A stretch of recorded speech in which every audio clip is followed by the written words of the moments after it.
you got a hard out coming up in a couple minutes, but I want to give a shout out to Marjorie Taylor Greene, your friend and colleague, who appears to have paid quite a price for what she did to be that.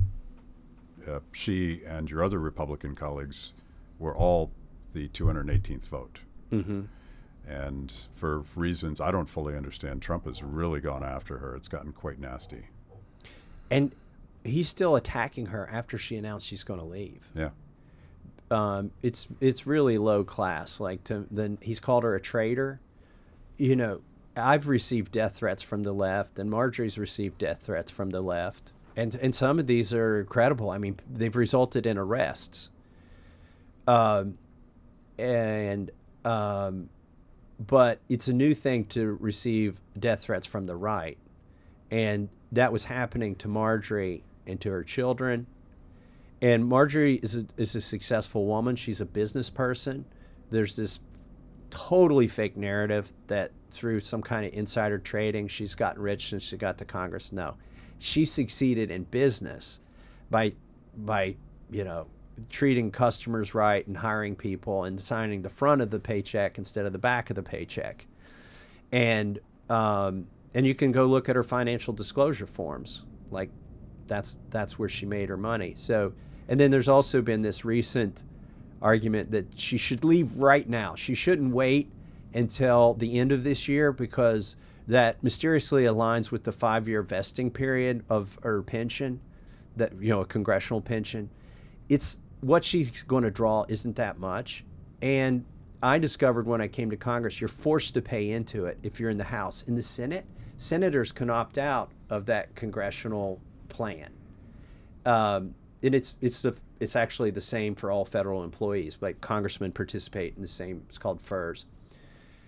So I introduced legislation. Actually, Ron DeSantis and I fought over who was going to introduce it. It's called the EPIC Act, Ending Pensions in Congress. And so he carried it, and I was a co-sponsor while he was in Congress. And when he left, I finally got to introduce it myself. But I've got two bills. One is to just end defined benefit pensions and let everybody continue to participate in the 401k type program that's up here.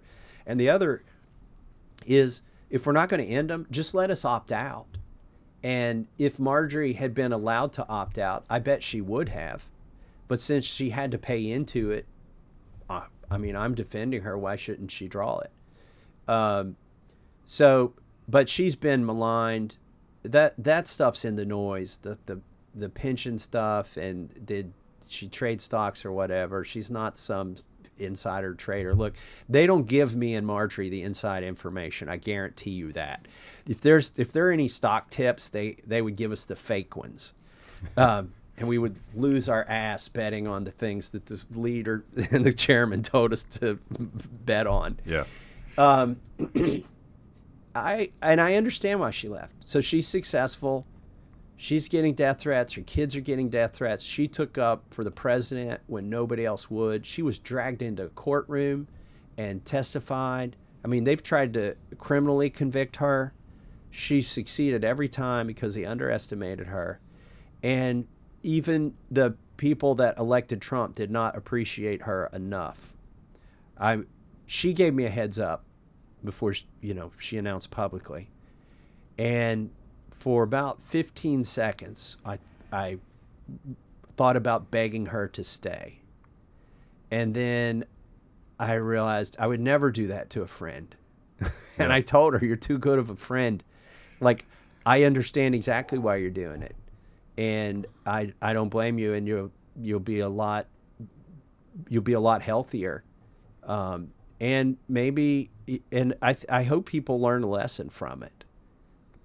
That they're losing the strongest MAGA legislator who's ever been elected to Congress, and the strongest supporter of the president. And she took some votes she didn't want to take a few times for the president, and he's expressed no thanks to her, and in fact is like kicking her on the way out. Totally wrong. So I don't blame her. Now, people are worried, am I going to stick around? You were about to scare me because you're like there for 15 seconds. I thought you were going to say, I might just join you. I have joked that if they would quit fighting me, it might get boring and I would just leave. But because they're fighting me right now, especially this election, it's a referendum. It's not it's not all about me. It's about whether you can be a voice like Marjorie Taylor Greene and still get reelected. By the way, I am confident that if she had run again, there were people say, oh, she couldn't run again, blah, blah, blah. No, she's a great fundraiser. She has the support of her people back in Georgia. Even the people that love Trump, they love Marjorie, especially the people that love Trump, love Marjorie. And she saved red districts, she would have got reelected. But my race it's a referendum on whether you can be like Marjorie, vote independently. And by the way, Marjorie and I didn't vote all the way exactly the same all the time, and still get reelected. I say I vote with Republicans 91% of the time, but in the 9% of the time they're taken up for pedophiles, starting new wars, or bankrupting our country, I ain't going along with it.